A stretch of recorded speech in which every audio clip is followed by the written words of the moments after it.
3rd, 2025, we have a Bhagavad Stuti. Om Namo Bhagavate Vasudevaya. Om Namo Bhagavate Vasudevaya. Om Namo Bhagavate Vasudevaya. Narayam Namaskritya Naram Chaiva Narottamam Devim Saraswati Vyasam Tato Jayamudivayet Nashtaprayeshvatarveshu Nityam Bhagavata Sevaya Bhagavatyutama Shloke Bhaktir Bhavati Naistiki Krishne Swadamo Bhagate Dharma Jnana Divisaha Kalanashta Vrishamesha Purana Kudanodita Sarvayanta Saramhi Sri Bhagavata Sittate Sarvasamritajyutasya Nanyasrasya Pratikvachit Krishna Turiya Bhagavata Vipusarvashraya Pratishloke Pratyakshare Nanaathataya Premaya Bhagavata Krishnera Shriyanga Sajate Krishnayata Gopya Krishneranga Srimad Bhagavatam Ki Jai. So we're reading, it's done. We're reading from the 5th canto. Need another pen or what? That was good, that one's so noisy. So we're reading from the 5th canto, Bhagavatam, chapter 26. And this is about Anantadev. Anantadev is Krishna, Chaturvyuha, Sankarshan, and he lives at the bottom, he's on the bottom of the universe, and Krishna's on the topmost place in the ultimate reality is Goloka Vrindavan. And Anantadas is on the bottom and on the top. Ananta Bhagavan. No, Anantadas, Ananta Bhagavan. On the bottom he says Ananta.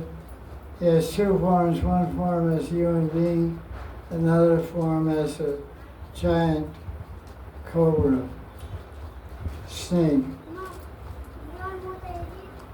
So Sukadeva Goswami says in verse 1, the lowest subterranean heavenly planet is called Patal, and there's an area below Patal, above the Garbhodak ocean, which is where Ananta is situated.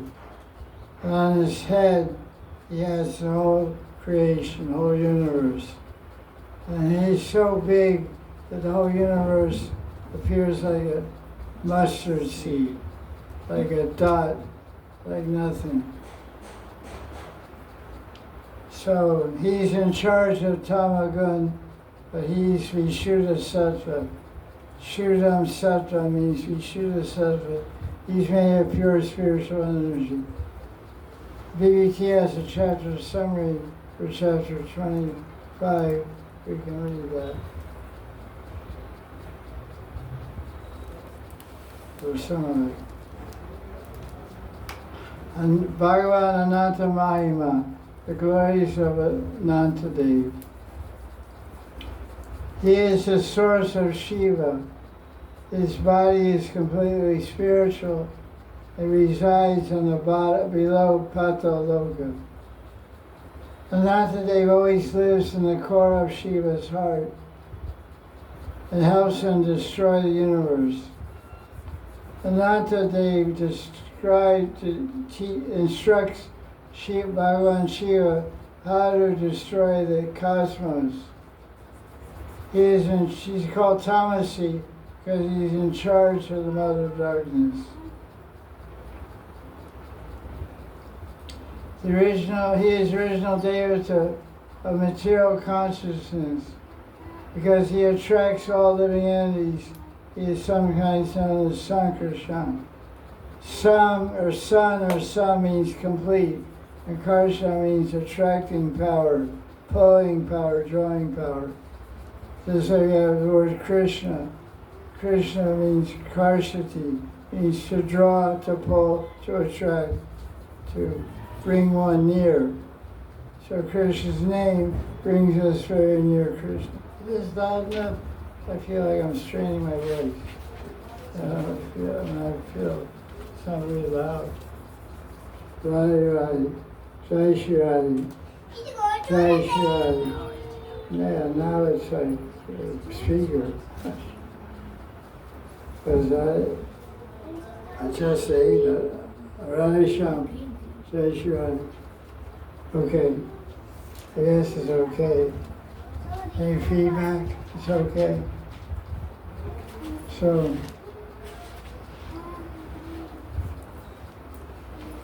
from his forehead, Anantadev transmits the power to Lord Shiva to destroy the material world. Ananta's body is completely spiritual and very beautiful. Anyone who hears about Ananta from a proper spiritual master becomes free from all material conceptions of life. So we're going to hear from the best spiritual master in the universe. Sukadeva Goswami is going to describe about the beauty and glories of Ananta. So let's look at verse number 1.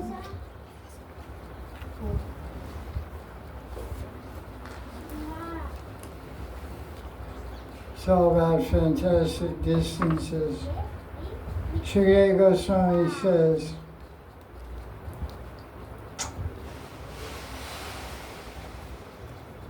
Bhagavan Anantadev Shankarshan lives at the bottom of the universe, 240,000 miles below Pataloka.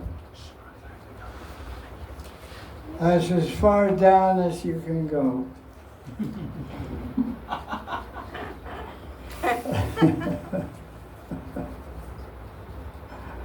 Anantadas is the controlling devata. I'm so used to saying Anantadas Babaji.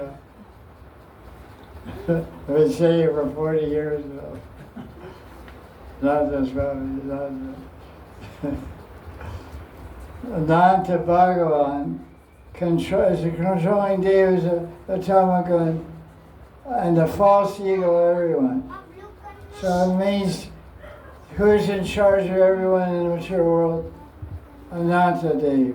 Because everyone's in ignorance, everyone's moving by their false ego. So everyone should have a snake around their neck. To remind themselves of Shankarshan, Ananta Shesh. That's what Shiva does. His joy is a snake. Snake necklace. You wear a gold necklace to increase your false ego. Bigger false ego, bigger gold necklace. Because a bigger false ego means more money. And gold necklaces, big ones, cost a lot of money. You see all these movie stars and pop singers and rap artists. They have huge gold necklaces, like 1 kilo of gold around their neck. They're so fierce and ferocious, no one can touch them. They don't even knock them out and steal his necklace, but they're all big guys, Rappers, rap music, it's really popular. So Shiva, he's not rapping, he wraps up the universe. He wears a necklace of cobra, black cobra, not a gold necklace. Because he's worshiping Ananta Shesh, who has the form of a cobra, and he wants to teach everyone the real thing we should wear around our neck is freedom from false ego. So Lord Chaitanya taught us to wear a cobra around our neck. Yeah. Cobra Shloka. Shiradapi Sunichena Turiva Sesuna Amanina Amanina Kirtanisra. If we're always wearing that necklace of that beautiful shloka, we'll never be a victim of false ego and rebirth in the material world. So that's verse number 1. commentary, Prabhupada gives a nice commentary. You can read, Krishna's in front of it. Sankarshan is the predominating devata of false ego.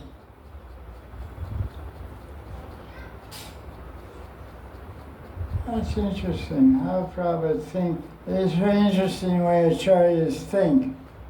When you read books, if you're a Brahmin and a would-be future guru, if anybody's like that in the audience, you should try to read and think, why is this acharya thinking like this? Why is he speaking and writing like this? Because you should become thinking like them and writing like them in the future. So Prabhupada he says about false ego, and then he says, Sankarshan is the devata of false ego. And then he says, Krishna confirms this in Bhagavad Gita. And personally, I don't see how Prabhupada travels from the sentence before that to get to Gita. So it requires a lot of thinking. He says this, Krishna is confirming this point that the author, the acharya, is making. The acharya is saying,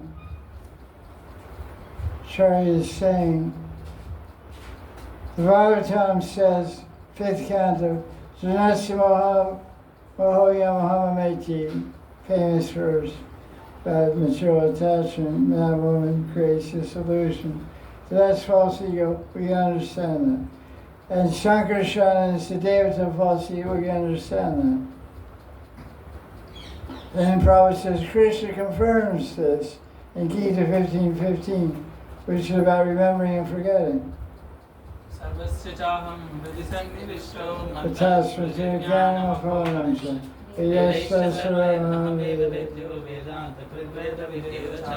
So how is this verse proving, how is Krishna confirming the Acharya's previous point of saying Sankarshan is the devata of false ego? How do you answer it? From me comes forgetfulness.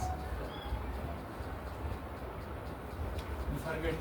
False ego means we think we are the doer. We forget Krishna. Yeah, false ego, the presence of false ego indicates the forgetfulness of your identity and forgetfulness of God.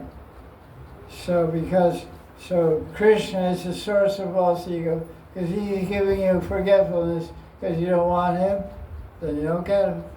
You don't want to remember him, you want to ignore him and forget him. Krishna gives you the full power to do it. Krishna is situated in everyone's heart as Sankarshan. That's pretty interesting. Generally we say Paramatma. Now he's saying Sankarshan. So that's a really interesting sentence. I really like his commentary. Sankarshan is Bhagavan in charge of ego, identity. If he favors you, he makes you God conscious. If he doesn't favor you, he keeps you in Maya.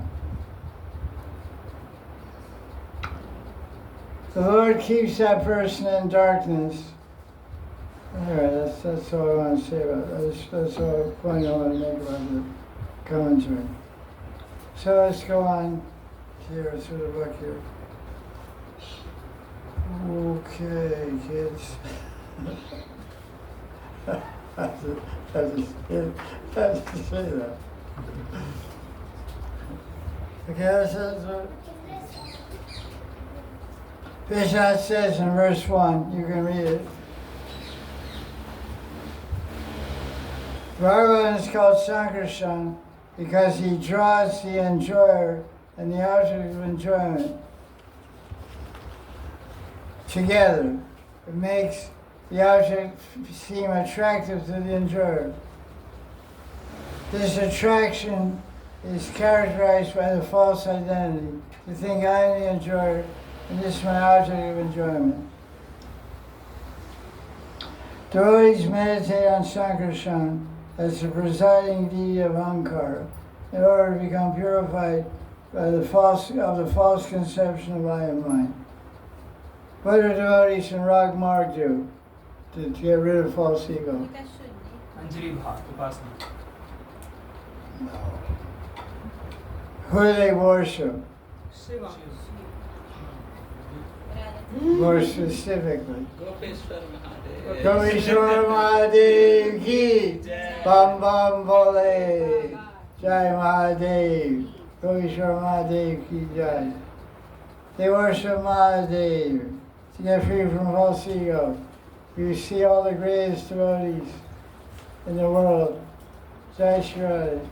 What is this, Radhakan? Yes. That's Radha. Very sorry for the delay. No problem. We were caught in something not within my control. Yeah, that's the material world. Completely not within my control. Something out of your control is the whole world. Thank you. Yeah, sit there. Try, no, close that door. Go.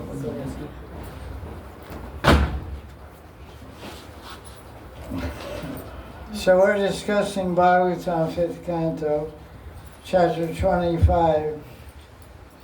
It's the glorious Bhagavan Anantadev.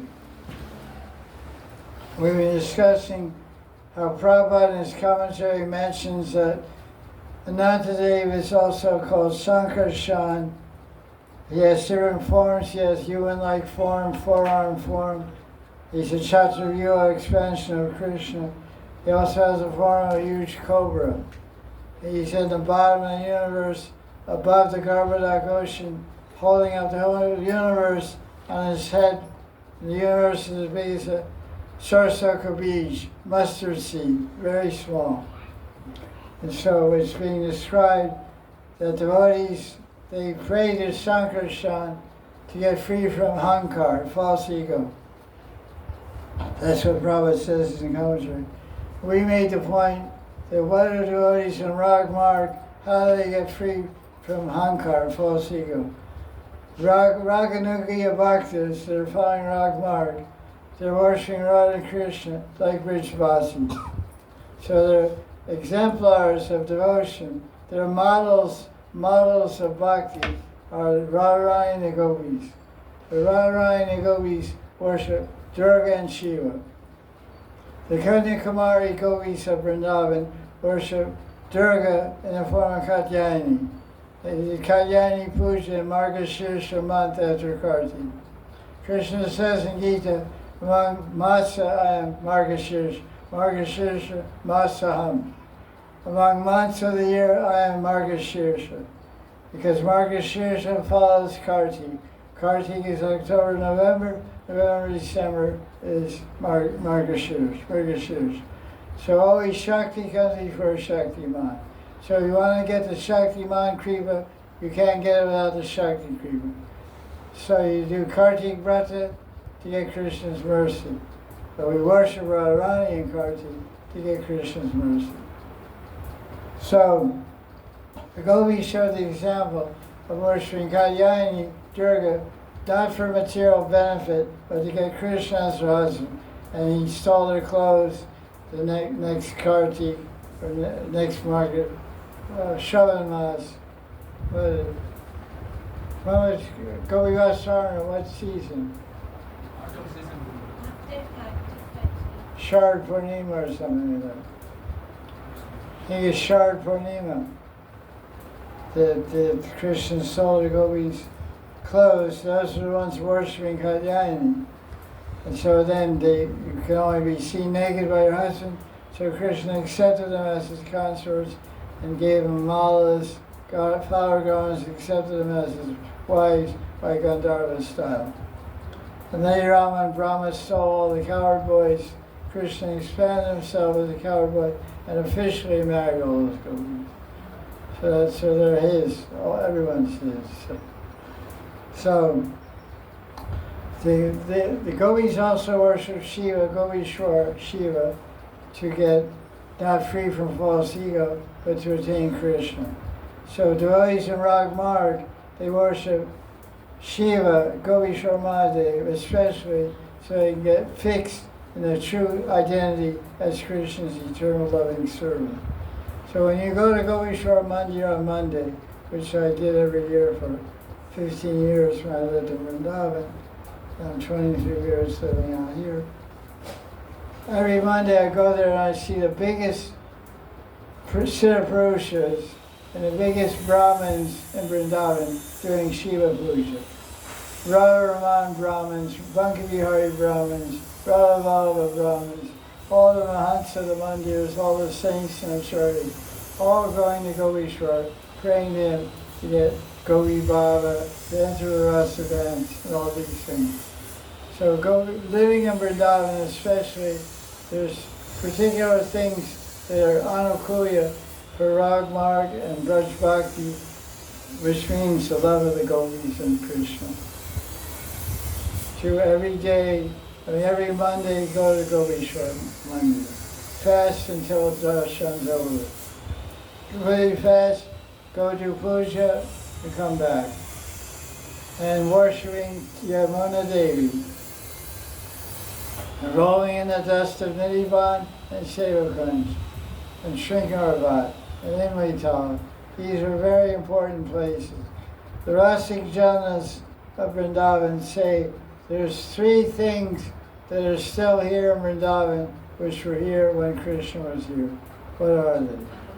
Yamuna, Gajraj and Govardhan. Giraj Dharan Ki, Jai. Govardhan Dharan Ki. So Giraj Hill, Govardhan Hill, Yamuna Maharani, and the Brajaraj, the Charanaraj, Goduli, all the Brajaraj, all these 3 things are still here. And the acharyas say any one of these 3 things can give Krishna Prema. Krishna Prema Pradata.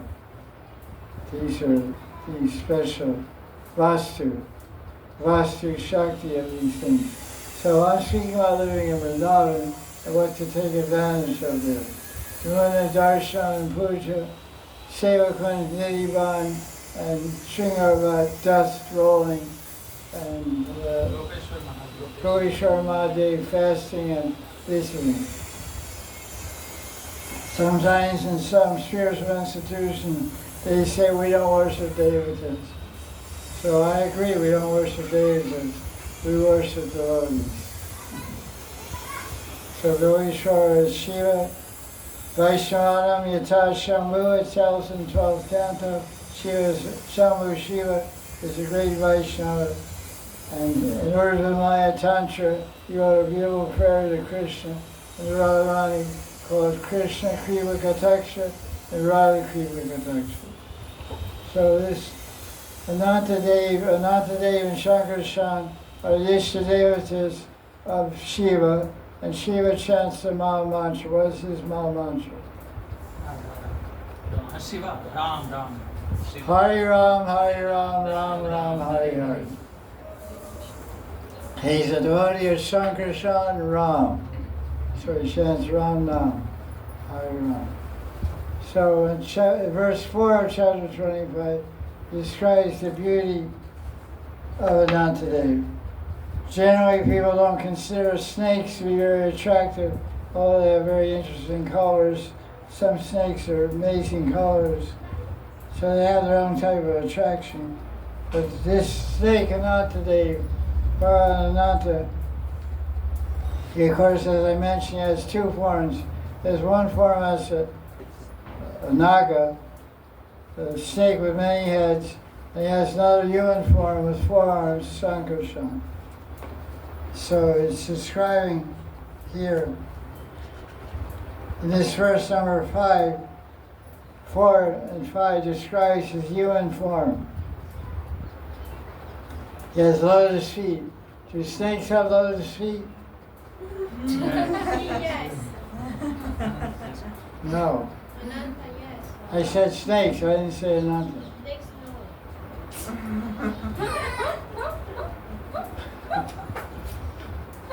Listen to the question asked appropriately.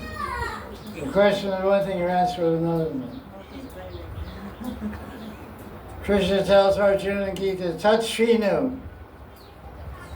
This, that, Shrinu, hear that, just hear that. So here in Prabhupada, I said, what, do snakes have lotus feet? You say, yes, Ananta. I didn't say Ananta, I said snake. He's not a snake anyway. Yes. This I got confused. I was thinking his name. What's the difference between a snake and a naga?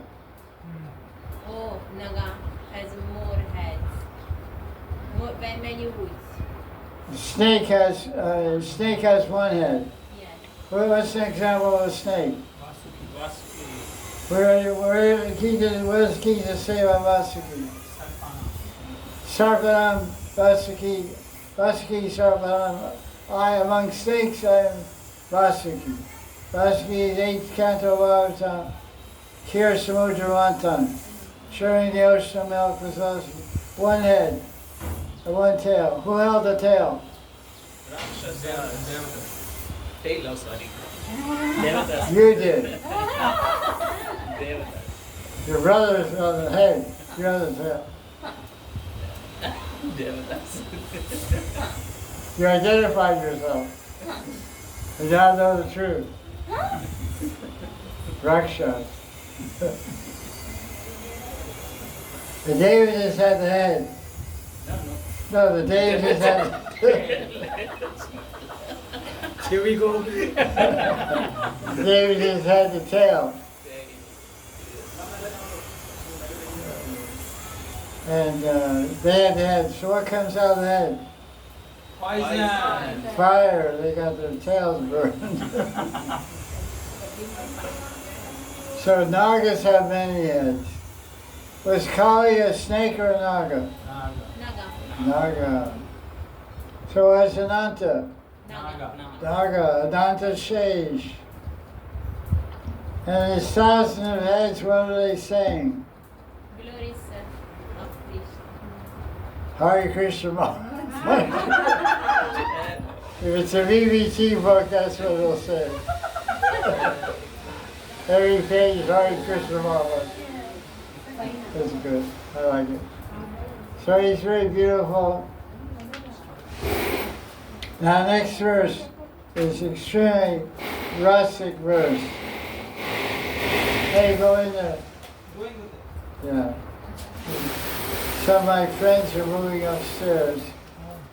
We have 2 bedrooms and 2 baths, a veranda and a kitchen, but they're was all rooms, bedrooms. They put in the kitchen and everything. We're going to move in there for half a year. So they're all friends of mine, Indian people. And so they're making repairs. They're moving in tomorrow, so we're going to try to cut down the noise. There's a very interesting commentary here by Srila Prabhupada, which I really like. This verse number 5, let's look at it.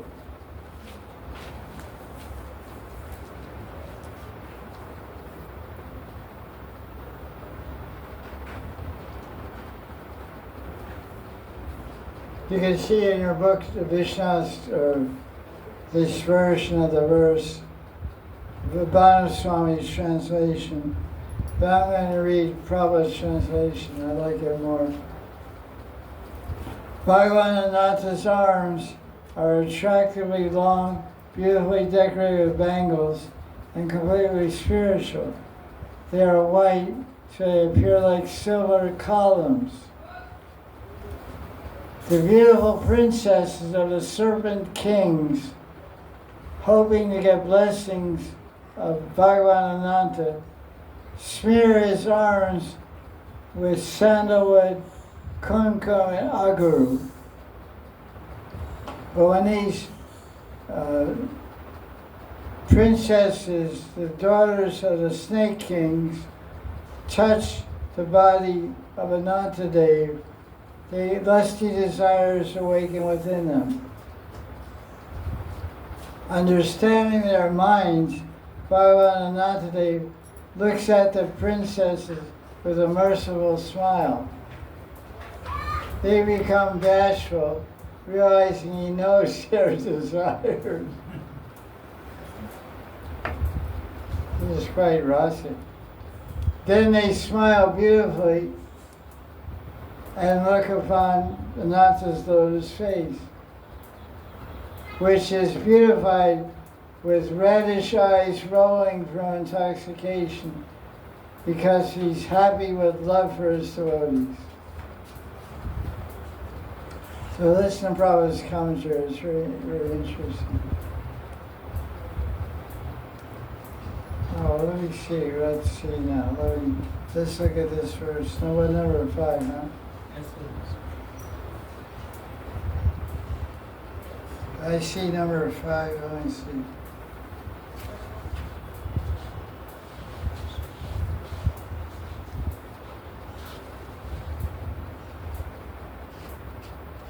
I don't see it. Anyway, this would probably say.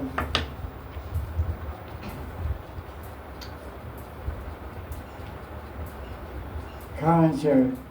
When males and females touch each other's bodies, their lusty desires naturally awaken. It appears from this verse that there are similar sensations in spiritual bodies. Both Bhagavan Ananta and the snake princesses giving him pleasure, both have spiritual bodies. This means that all sensations originally exist in a spiritual body. This is confirmed in the Vedanta Sutra. Janmadya Syayata. Vishnu Chakravarti has commented in this connection that the word Adi means Adi Ras. Where is this Vedanta Sutra? What verse is this from the Vedanta Sutra? First verse of Bhagavatam. Listen to my question again. What verse is this from Vedanta Sutra? Second Vedanta verse. Sutra. Second verse. I think third. Third. First one is the Tato Brahma Jignasa. Next one is Shastra Yonitva. Third one is this. Thank you. Shastra Yonitva. The third one is Janmadya Janmadya Syata. That's the third verse of Vedanta Sutra, which is also called Brahma Sutra, and it's inserted into first verse of Bhagavatam. Because the Bhagavatam is what? Commentary on Vedanta Sutra. Commentary on 2 verses from Vedanta Sutra. What's the second verse from Vedanta Sutra? From Satyam Sadime is also from Vedanta Sutra. These 2 verses are in the opening verse of Bhagavatam, which is a Mangalacharan. It indicates that the entire Bhagavatam talks about this. Now there's 2 verses from Bhagavatam. Actually, there's 3 verses from Bhagavatam, which are called Paribhasa Sutra. Can you tell me what Paribhasa Sutra means? That's just which means all text. Is a summary like some of the main content of the text? Bhasha means language or words. And Pari means all the words, all the language. All Pari means, like Pari Raja. Raja means to move. And Pari means all directions everywhere. And Acharya means guru.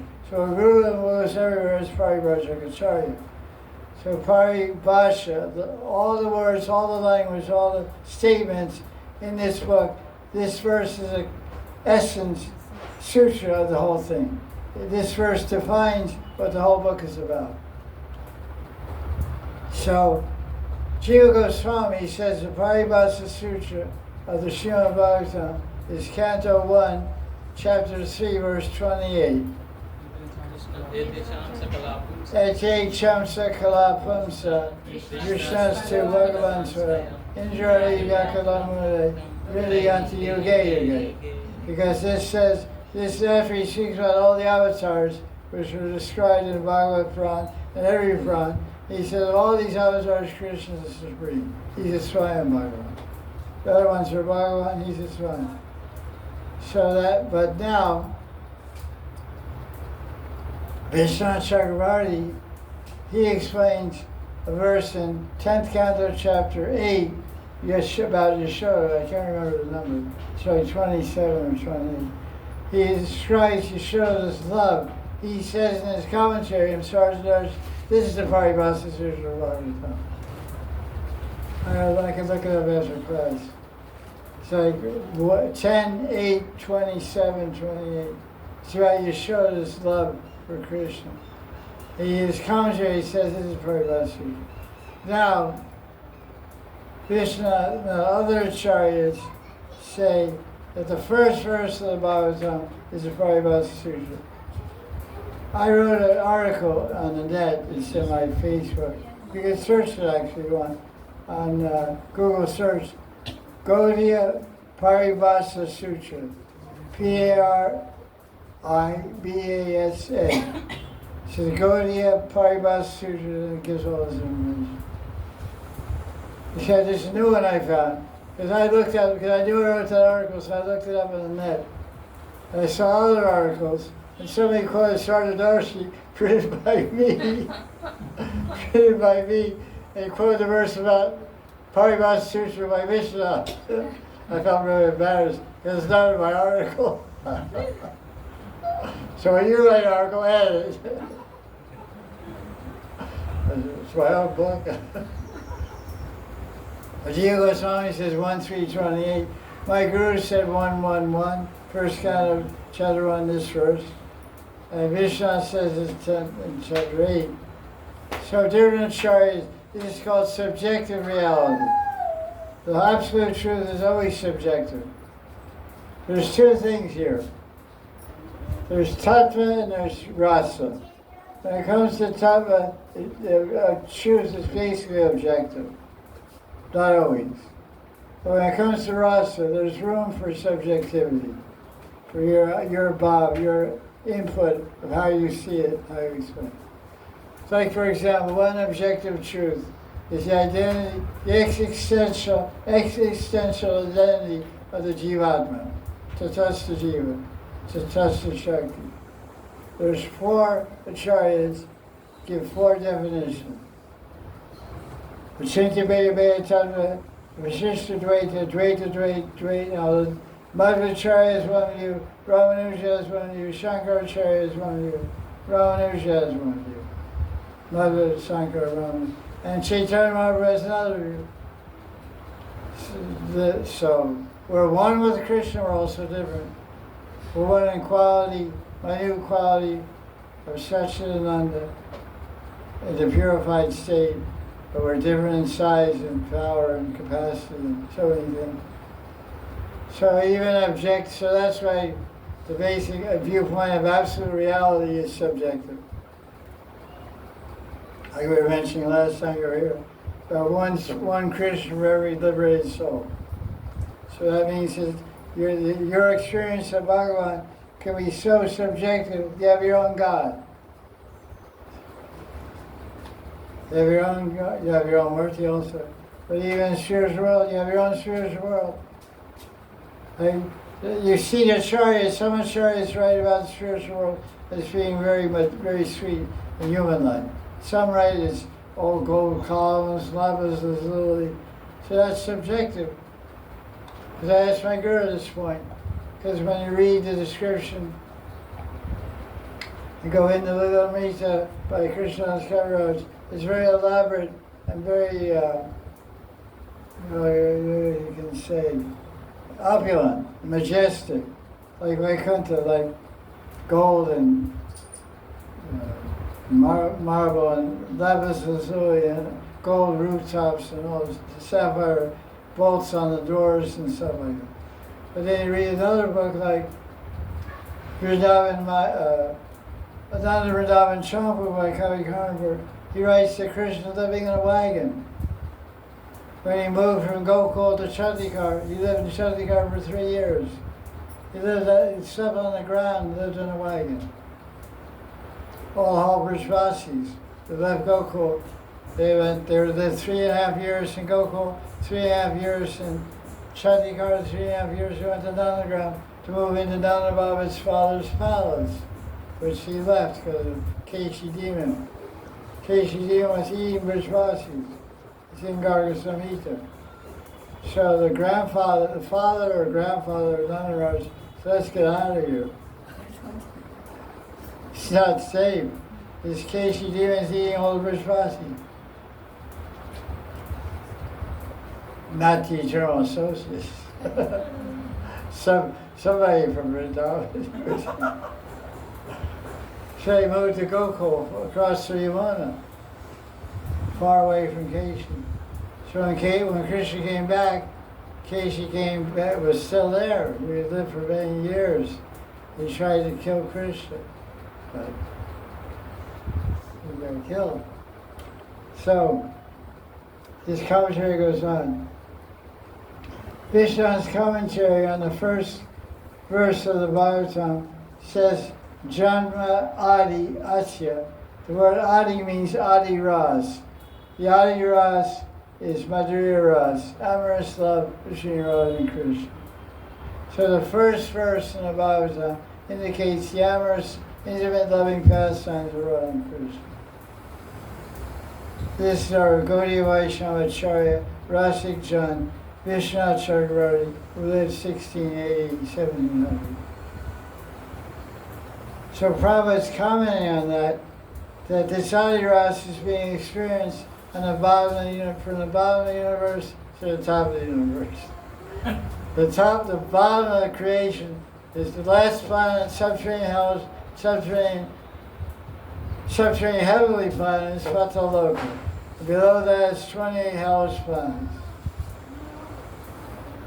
And Nantadeva is above the Garbhodak ocean. He's in the bottom of the universe. The Adi Ras is going on there. And you go up to the top, the highest point of Vaikuntha, go over and down, Adi Ras is going on there. So the birds and bees are busy. They talk about the birds and the bees. Yeah. Men, boys and girls, let's say, men and women. So Prabhupada said, the original lusty feeling is born from Krishna. However, spiritual lust and material lust are different as gold and iron. If one is a sincere and pure devotee, the material lust in one's heart is completely destroyed if one discusses the lusty feelings between gopis and Krishna, and one makes quick progress in spiritual life. That's in 5th Canto. Prabhupada is telling us about Krishna's love affairs. 5th Canto was published in 1975. You can see at the end of the book, Prabhupada said, I finished this translation in Hawaii, 1975. In 1969, he printed the Krishna book, which has Rasa and all the pastimes of Radha and Krishna. So right from the beginning, in 1969, Prabhupada gave us Krishna's Adi Ras to meditate on, to think about. So I just want to shut up for a minute. Now look at verse number 6. It says here, verse number 6.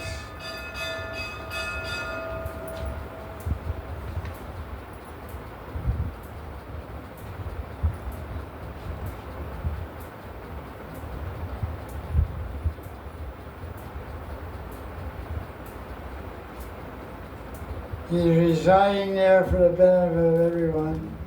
And Prabhupada's commentary says, the main mission of Anantadev is to destroy the material creation.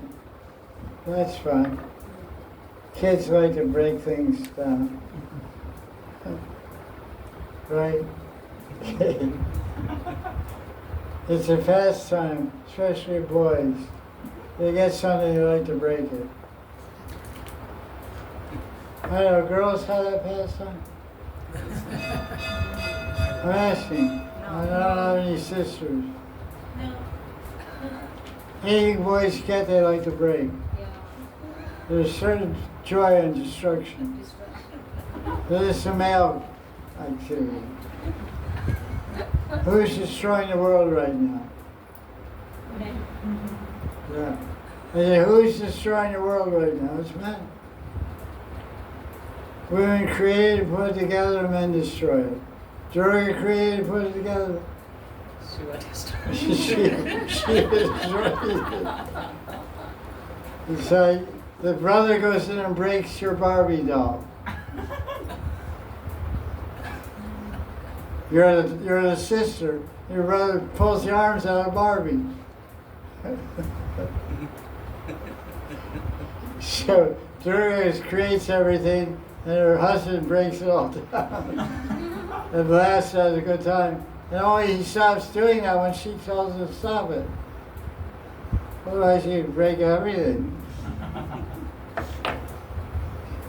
Bum bum bum. Verse 8. It's a very nice verse.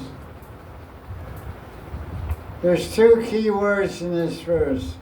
See if you can tell me the verse. There's two key words and one key term. Look at the Sanskrit. Anushrutaha. What is it? Anushuta. That's correct. What else? There's a quiz.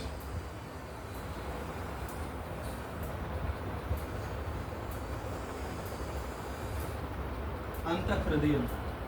What did you say? The core of the heart. Antahridayam.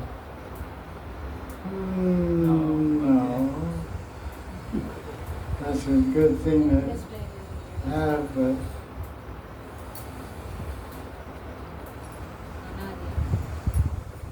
Nikunja, what are you going to say? Anadikalaka. No. Okay, so after Anushuta, there's a keyword, Dayamano, meditation. Okay, what's the term? Those are words which we'll discuss. What's the very important term of this verse? In relation to the activity described in this verse, which Vedanta does.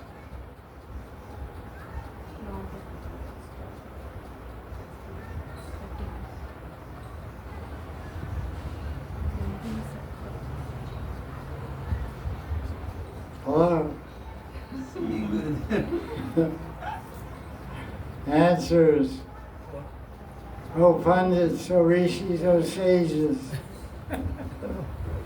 I'm none of the above. Oh Chaturvedis, Trivedis, Dvivedis. Oh pundits, oh Alankaris, oh Kavyas. Question I got. Shastra Nipun, Shastra Vidvan. Question. What is the question?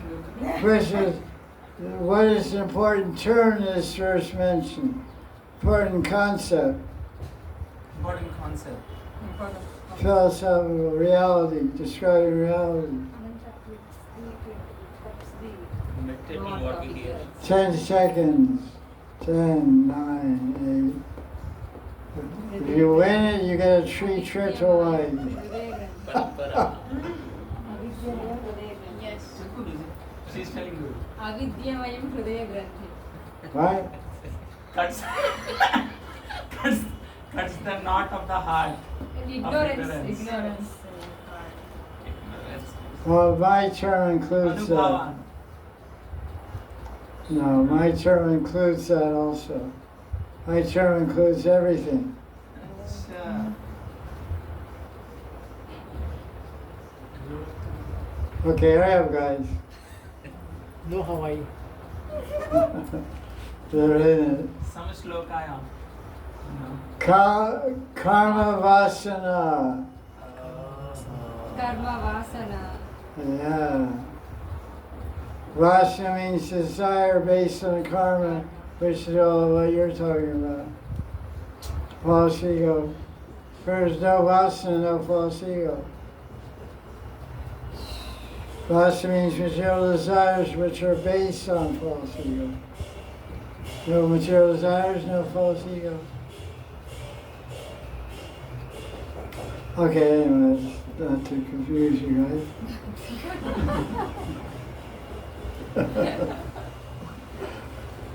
So let's look at the translation.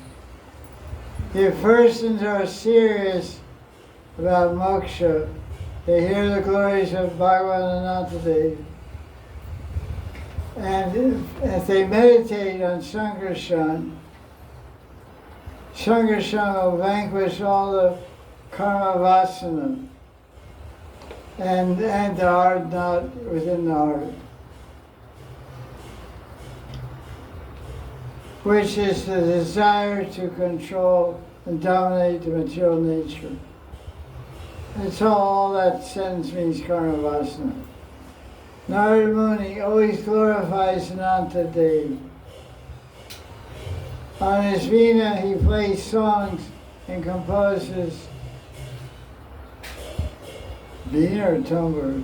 What's tambur type of veena? Tambur is Narada Tumburam. Whatever Narada carries is Tumburam. And one string. Narada Muni. Yes, It's called a veena. Veena. What do you say? It's called Tumbura Gurudev. What is tambur? Look at tambur. What's tambur? It is like Veena only but small one. Oh, Easily it's- carrying. Veena is big. Veena is big. So a Casio. Yeah, yes, good. Like Smaller version. Yes. smaller version of Veena. Shruti box. Shruti box, yeah. Sarega Then you gotta travel. You got your iPod.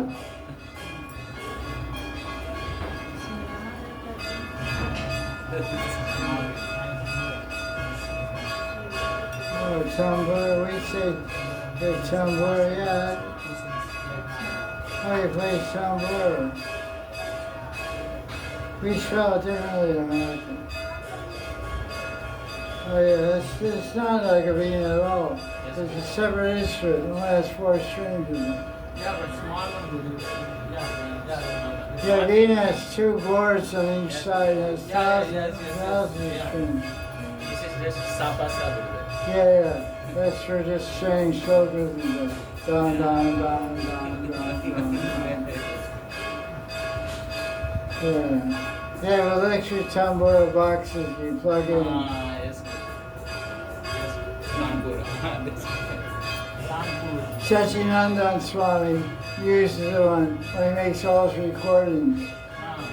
Behind it goes, yeah. Behind him, he keeps it by, when he gives class, he keeps it by his house and adjusts his volume. Tambura. He goes down, down, down. It's not much fancy thing. He goes down, down, down. Like a metronome. Metronome. Yes. Play piano, metronome. Dun, dun, dun, dun, dun, dun, dun, dun, dun. It's a very boring instrument. Any 5-year-old can play it. It's very easy to play. I know I got one of those electric tambura boxes. You can change the tempo, make it go faster. So the different what do you call it, tone. So I was recording some Leela readings of that. That's I see you use it all the time.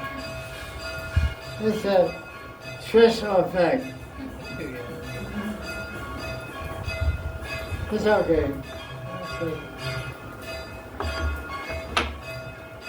Okay. So honor, Shuta, and Dhyan.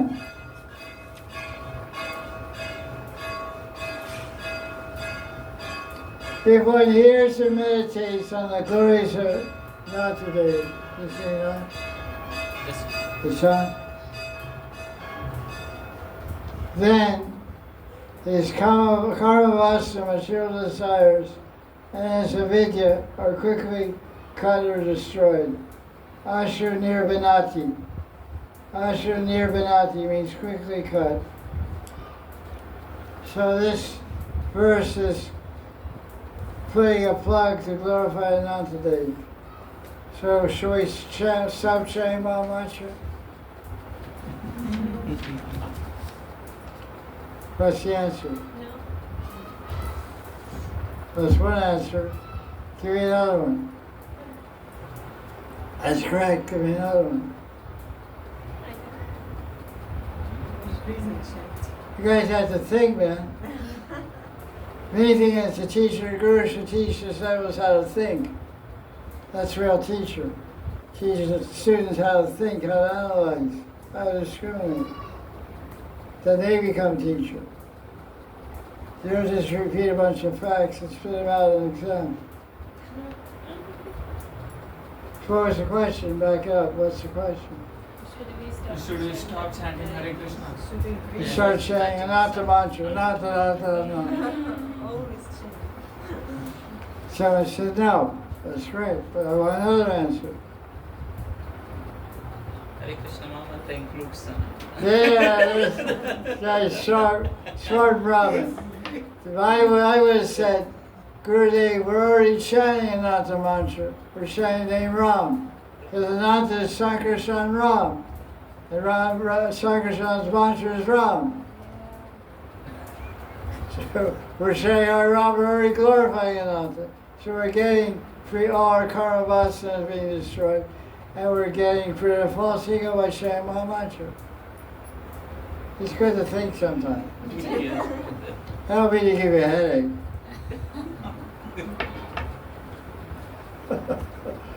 So now verse number 9.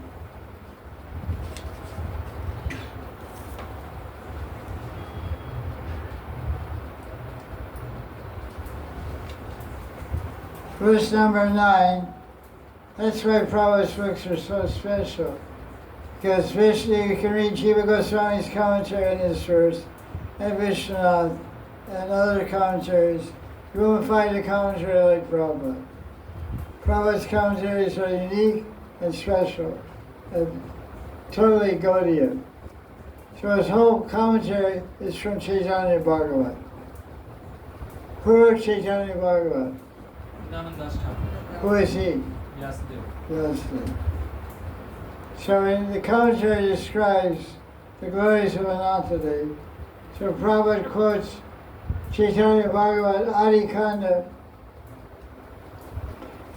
chapter 1, verse 48 through 52 and 58 through 69. He quotes all these verses, like 15, 18 verses, glorifying Anantadev. So, because here Vyasadeva himself in the Bhagavatam is glorifying Anantadev. So Prabhupada very cleverly thought, well, Vyasadeva in Bhagavatam is glorifying Anantadev. What about Vyasadeva in Gaur-lila? What does he say about Anantadev? So Prabhupada looked up Chaitanya Bhagavat. He saw there was a whole bunch of glorification here. So then he inserted that. So he gives us the benefit of hearing from both Vyasadevas. So one verse he said, Adideva Mahayogi Ishra Vaishnava Mahimara Anta Inha Najane Shaba. Bhagavanatha is the original person, the great mystic controller. At the same time, Bhagavan is a servant of God. He's a Vaishnava. Since there's no end to Ananta's glories, no one can understand him fully. Later he says, Shri Narada Gosai Tumbara Kari Sange Se Yasha Gayena Brahmastane Shugavande. Playing tamburo, Narada sings the glories of Ananta. Narada Muni has composed many songs in praise of Bhagavan. Whereas Bhaktivinoda has a different version of Narada Muni. This is a Vaidhi conception of Narada Muni. What's the Ragmar conception? Narada Muni Bhajani Radhika Rama. So the Vaidhi conception of Narada Muni, who's his Ishtadev? Ananta. Nada. In Vedic conception. Nada. Who is the Ishtadev of Narada Muni? Acha, this one. Lord Narayan, Narayan. But there's another Narada Muni we know about. Who's that Narada Muni? Singika Radhika Raman. It's the Narada Muni of Narada Kun. And who is he? Naradi Gopi. Mahanidhi Gopi. Prabhupada brought this whole chapter to describe how Narada Muni became Naradi Gopi. Gopi Bab. How do you become a Gopi? By taking bath in the pool. It's not just by taking a bath you become a Gopi. You take a bath every night, you don't become a Gopi. So tonight when you take a bath, you come out, you're going to be a girl? What's your wife going to do then? Purnamasi gave mantra. Namasi said him to go and take bath. He wanted to see. There's many points involved. First point, how did Narada become a Gopi? By the Kripa of Vrindavan. That's the first one. He didn't do tapasya in Ayodhya or any mukti stan, mukti puri, Ayodhya, Kashi, Dwarka, Hardwar, Ujjain. These are all mukti puras. He came to Mathura Manda, Vrindavan, to Giraj, on the side of Giraj, and Narada went into the tapasya. So the first thing he got, Vrindavan Dham Kripa. The second thing he got, Brijvasi Kripa. Who is the Brijvasi? Purnamasi. Lalita said Purnamasi. Sita Devi.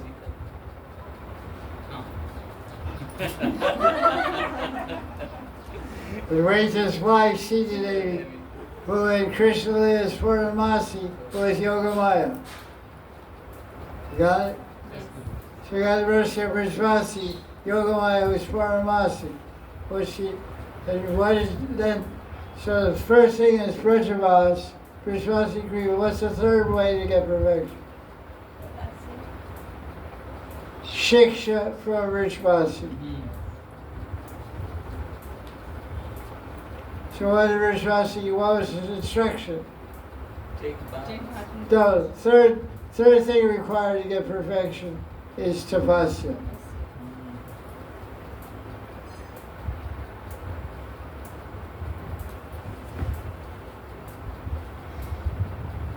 What's that verse? Anaraja Raja Padam.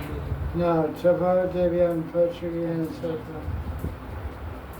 Shriyaya Sra Brahma Sota. Tapo Devyam. Deyam Deya Bhajan. Devo Deya Bhajan Durgote Kastam Kaman Narate. Vedvajan. Tapo Devyam Tapo Devyam Patrigyan Sota. Shriyaya Sra Brahma Sota.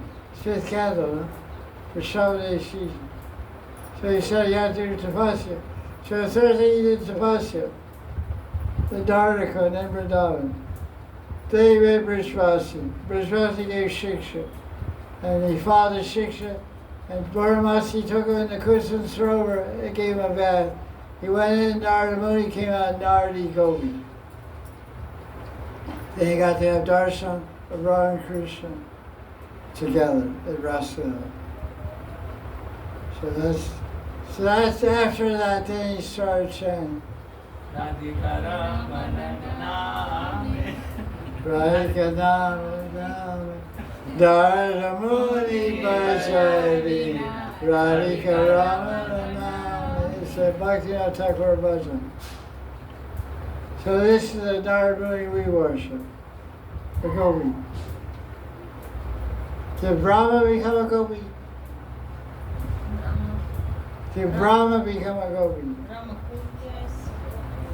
That's not a Gopi, that's a Kun. No. Yes. No. Yes or no? No. I don't know. That's the same. Sorry, that's no good. Sorry. That's a short answer. As far as I know, he didn't become a Gopi. But you go to Varsana, they made Sally became a Gopi.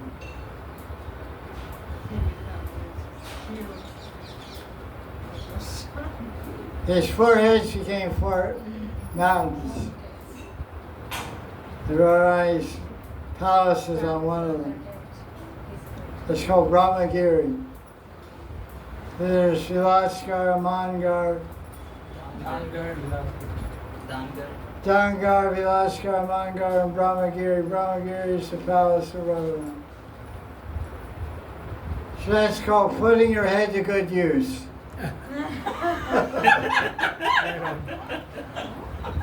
Putting your head to good use.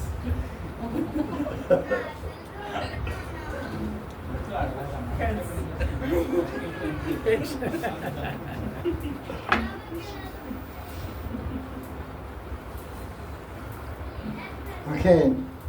Kayena Nata Shri Ashera Nayanta Jayabanga Nayakar Jaya Balavanta. Although Ananta has been chanting Krishna's glories for immortal time, he has never come to an end. Anyway, it goes on with that. That is verse number 10. Verse number 11.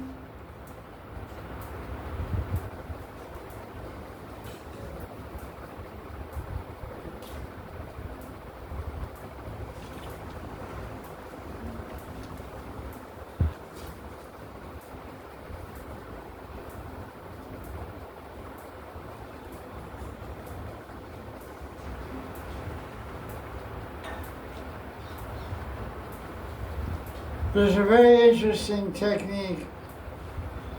Srila Prabhupada used a lot of techniques in his books. It's called subliminal advertising or subliminal manipulation. But it's good. Subliminal advertising, I'll give you an example of subliminal advertising. 1950s, they used to have very long movies in America. And they play sometimes 2 movies in one night, back to back. So after the first movie, they have a candy break, popcorn, soda break, snacks. But throughout the movie, when they come in the theater, they would, because it's 35 millimeter, they would add buy popcorn, they add a frame that said buy popcorn. So when you're watching the movie, every minute it goes by, you don't see it consciously, but subliminally, unconsciously, it's going into your brain, buy popcorn, buy popcorn. In 1 hour movie, 5,000 times it says buy popcorn. You're just looking at a love scene, murder scene, bank robbery, chase scene, buy popcorn, buy popcorn. The movie ends, I want popcorn. They sell 1 lakh worth of popcorn. The movie's only 50,000 rupees. They sell 1 lakh of popcorn. I studied this in psychology in college. They were doing it, they're doing it more now, big time instrument. So Prabhupada does a subliminal brainwashing in his books. But it's the end justifies the means. Because the end is to get you to become a devotee, to get you to Shri Krishna, and get you to an ISKCON. So it works, I did it. You guys did too. Yes. So how does he do it? Wherever the Sanskrit says Krishna Nam or Nam Sankirtan, that translates in Hare Krishna. Hare Krishna Mahamantra. Chaitanya Charitamrita says there's a Chaitanya chant Nam Sankirtan. Hare Nam Sankirtan. Says Nam Sankirtan. In Chaitanya Bhagavatam, I gave class every verse of the book and commentaries. And it describes 3 kirtans, 4 kirtans Lord Chaitanya had in kirtan. It doesn't mention Mahamantra. Interesting. But he did chant the Mahamantra on his fingers. Kirtan, maybe. Can't say, doesn't say he did, doesn't say he didn't. So you can't really argue that he didn't. But he did chant Mahamantra on his fingers and counted it on a knot around his waist, not on a bead. So he chanted like, what you know the mantras? Hari Haraya Nama Krishna Yadavaya Nama Yadavaya Madhavaya Krishna. He chanted that. He chanted Krishna, Krishna, Krishna, Krishna. And Chaitanya Bhagavatam describes 3 other ones. Jai Krishna Vanamali, Jai Krishna Murari, Jai, Govinda Vanamali, these kind of rasic mantras. So wherever Prabhupada sees it says, now Saranam, Lujajana chant Hare Krishna mantra. So this, we read several verses in this one chapter where it says hearing. You hear from the spiritual master and specific says, that's not in the Sanskrit. BET book, translated by Prabhupada. Like here, look at verse 11. We already have one already before this. Even if one is distressed or degraded, if one chants the holy name of Krishna, or Lord, after having heard it from a bona fide spiritual master. Look at your translation by Banaswami. You find it there? After hearing it. It just says, Anushrutam. Now Shrutam. What does that mean? Hearing the name. You're going to hear from rickshaw wallet, hear on the radio, hear from your grandmother.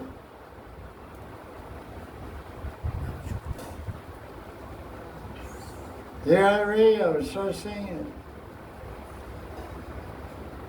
So whenever the word chitta is there or anything, Prabhupada says Krishna consciousness. Well, it's okay, we don't mind. Because when I read the Bhagavad Gita, I read 6 chapters of Prabhupada's Gita. I asked myself, what is this book telling me? Every page of this book is telling me to chant Hare Krishna mantra, find a guru, and join this guy. So that's what I did. But I have 10 Gitas in my Almira with different commentaries, and they totally don't have that subliminal. It's not there. I have Gita Press Gita, I have so many different Gitas. Sri Swami's Bhagavad Gita, commentaries, Baladev Vijbhushan, Vishnu Chakravarti. I love it. But we should be conscious of what's going on, that we're being brainwashed. But it's okay. But we should understand, that's why the beauty of Prabhupada's books, he wasn't hiding anything. He has word for word, look at the word for word. So, hey, where's this come from? He says, I'm going to change this verse. You can translate yourself, but this is my translation. What does that mean? Subjective reality. Gurus are subjective, the truth is subjective. This is the way he sees it, this way he sees it. I have other Bhagavatams, they don't see it that way. I have Gita Press Bhagavatam, doesn't say that. So that's here today, boss. That's what the Sanskrit says and everybody says. So Prabhupada's putting his English on it, it's football. Because what is his objective? He's full of karuna. He's Rarari Bhakta. Rarari Bhaktas are full of love and compassion. I want everyone to chant the Maha Mantra. I want everyone to become a devotee of Krishna. And everyone to join this guy. That's a good thing. But because for everyone and everyone does it. But I just think you should be aware of this. I want my disciples to be aware and tell us discrimination. That's why Krishna gave a brain. Not for criticizing, not for fault finding, but for understanding, analyzing, and trying to see why is it like what this says and this is why. What is the motivation? There's literal meaning and intended meaning. These are quite different.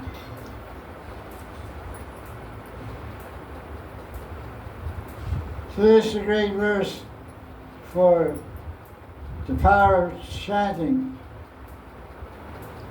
You chant joking or by chance, everyone's free from sin. That's called Hail. That verse there is Canto, you know that verse? How does it start? Madhura Madhura Etam Mangala Mangalanam. Sakala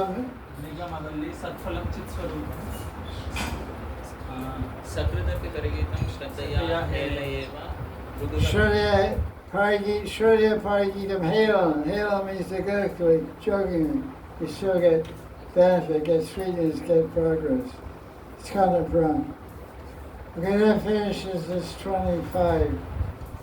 Find some water.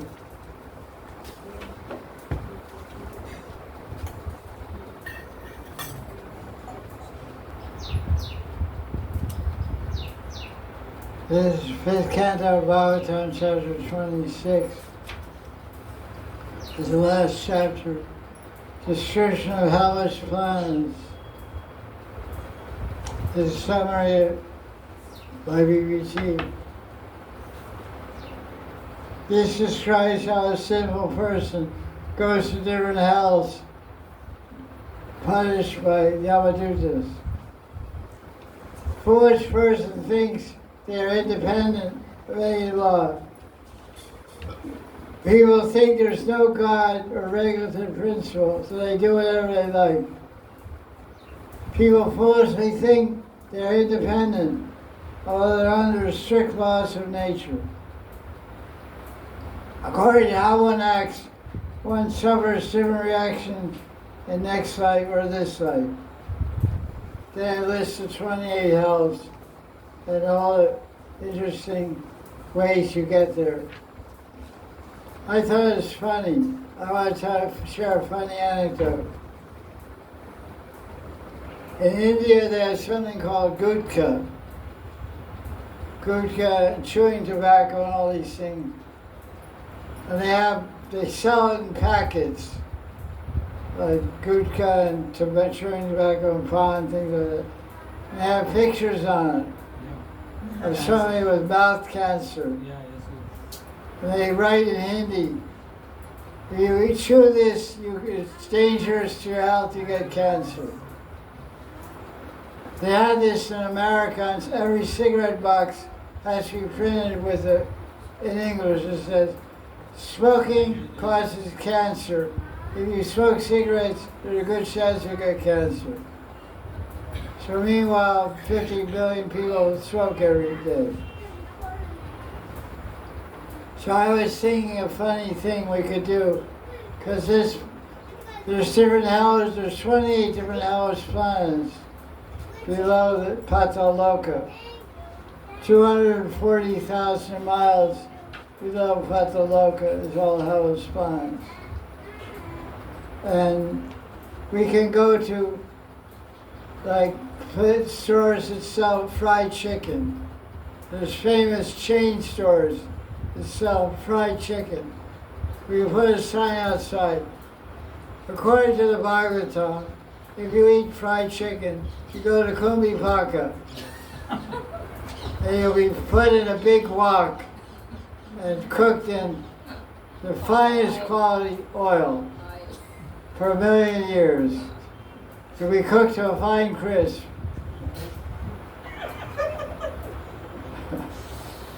Enter at your own risk. Then you go to a hamburger joint, like Bendy's or Kentucky Fried McSwiss, McSwiss or Bendy's hamburger joint, or Burger Monkey. And outside there you say, if you go here, eat here, you go to this cell, they crush you up and all this stuff. People may not eat those foods. There's something going on nowadays. In some countries like England, they have part of education. They take children to slaughterhouses, or they show movies in school of slaughterhouses in England where they slaughter animals. And then they interview the kids afterwards. The kids say, no, I'm not going to eat meat again. Because no one really knows what goes on in the slaughterhouse. So they show movies of it. So these hellish planets, if someone reads this, because basically the hellish planets, this is written 5,000 years ago, but everything that's described here is going on full time now. I won't get into all the details, of what's described in this chapter. You can read it yourself, it's pretty interesting. You should read it to see if you're qualified.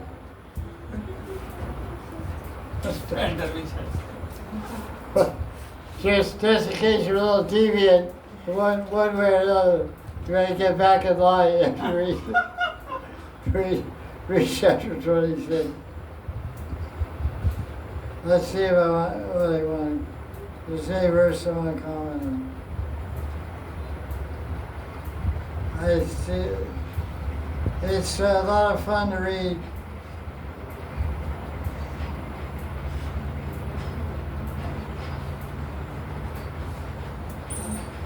I like because a lot of people say hell is right here. A lot of people say that. So even 5,000 years ago, King Parikshit had that idea. He said, because Sukha is going to tell him about hell. He said, so Parikshit asked the question, where is hell anyway? Are these hells on earth? In other words, you live in Delhi, is that hell? When I used to go to Delhi and preach, I used to say, one guy asked me in Delhi, what do you think of Delhi? I said, Delhi, helly, smelly, Delhi. Helly, smelly Delhi. And I was like, Vrindavan. It was nice. You know, it was 35 years ago, 38 years ago. Vrindavan was quite nice. It was a different Vrindavan, 1987, when it came.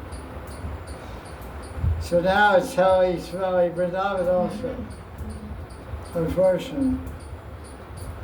But it's not so heavy, but it's pretty polluted. So he said, where are these hellish planets? Okay. How many hellish planets are there? How many? 27. Some people say 21, some say 28. How many is the Bhagavatam says?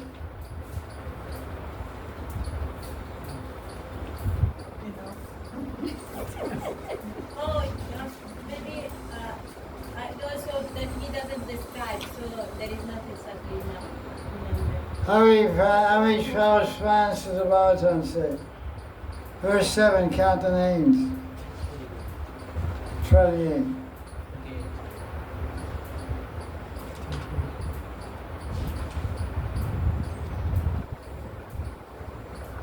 Okay.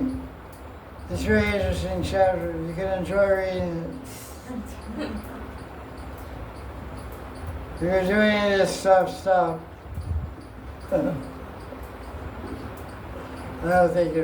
I think you guys are pretty clean.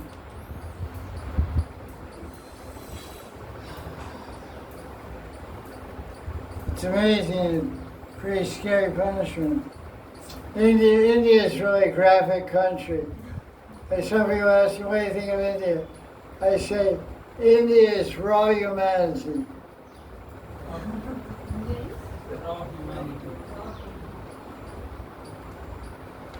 It's raw, you see everything here. It's raw, it's like raw. Really raw. The richest rich people, the poorest poor people. The suffering situation, imaginable. I've been all over India. From Badrinath to Cape Comorin, from Jagannathpur to Dwarka. On third-class trains, buses. I've seen everything in India. I love India, I'm an Indian citizen, but it's, everybody asks me what it is, I say, raw humanity. You can figure it out.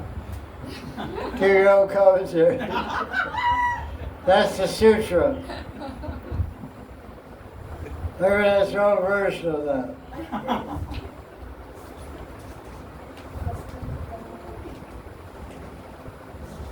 Try riding a bus.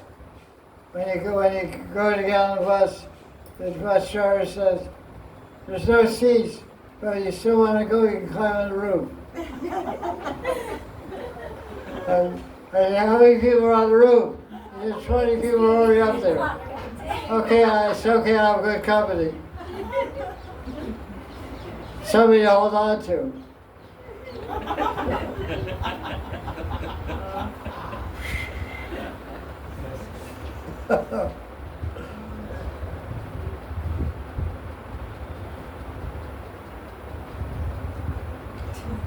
How many planets does Yamaraj, how many house planets does Yamaraj have?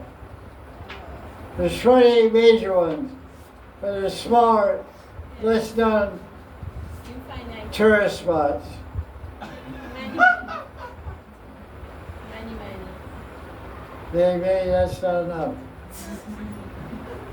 There's hundreds and thousands of house Oh planets. my god. Yeah. Verse 37. Hundreds of thousands of house planets.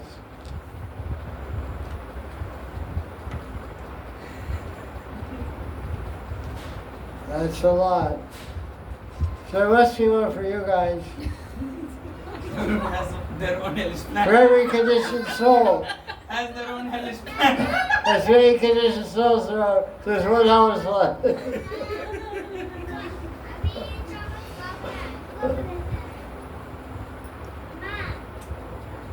My God, that's scary, man.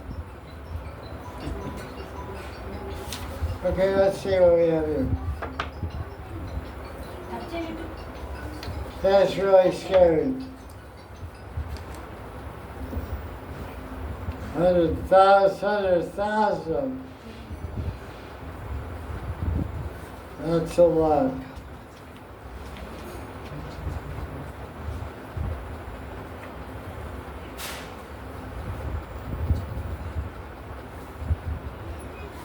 Any questions? Does anybody want to know the qualifications for visiting? For selling tickets?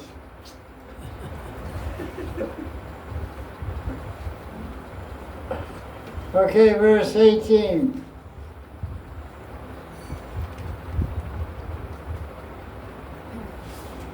It's a very interesting thing. Why the Indian culture is so deep and so vast that people even that grow up here and born here don't even know where it comes from. The base of Indian culture is behavior and thought, and philosophy and many different things. Dharma. It's all Shastra. So one principle in Indian culture is sharing food. It's unique to India.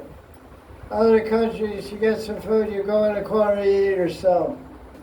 But Indians are very adamant and forcefully want to share their food. They force you to take their food. Why? Because of the sin if you don't. You go to hell. You go to hell if you don't share your food. Look at verse number 18. Verse 26. No, chapter 26, verse 18. You go to a hell known as Krimi Bhojan if you don't share your food with guests. I remember when I was traveling on trains, people would have their samosas and kachoris and puris and stuff. And they would tell me it's for some, tell me the vegetarians, please take. I said, no, I don't usually eat food, except for the temple. By tomorrow morning I'll be in the temple, I'll just fasting until then. I'll take some biscuits or something. But I won't take your food. They said, no, please. They said, it's our customs, our culture. Take it a little bit. Okay, give me. So I take a little portion. To see it. They were very insistent I took it. I never knew why. I knew it was culture. But it's actually Shastra. It's Shastra. They were like frankly die before they would eat if you wouldn't eat. That's very good culture. But it's based on Puranas, all the behaviors from Shastra. It's very loving and very kind idea also. Prabhupada quotes in the commentary, 3rd Canto, Gita, chapter 13. What is that? Yeah. Hey, stereo, rewind. Stereo. Okay,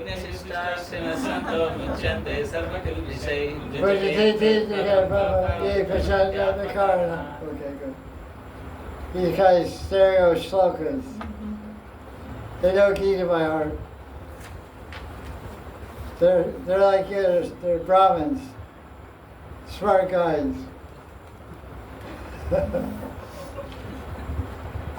Devotees of Krishna are released from all kinds of sins because they eat food which is offered to Krishna. Others don't offer their food, they're eating sin. All food is given by God. We should show our gratitude and acknowledge His mercy by offering it back to Him.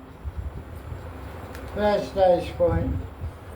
But it's actually a hellish planet you go if you don't share your food. It's part of Grihastha Dharma. Grihastha Dharma, the first roti you make, you have to take outside and give to a cow. Then you have to make an announcement. If anyone's hungry, please come to my house to eat. Prabhupada's father every day was feeding people. 1890s, 1910, 1920 in Calcutta. You go outside his house, and if anyone's hungry, come to my house, I'll feed you. I think Indian culture has gone a long way away from that, but some people are known for feeding people, especially the Punjabi Sikhs. Sikhs are very famous for giving out food. In the Gurudwara, and even in an emergency situation, they go around and give meals to people.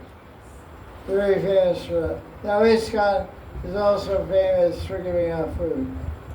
Food for life or something. Akshaya Patra. Food meals for kids and stuff like that. School kids. Good thing. So sharing food. It's called Anadan. Vidyadan, Kanyadan, Anadan, Zamindan, giving land, Grihadan, Suridan, Shastradan, so many types of charity.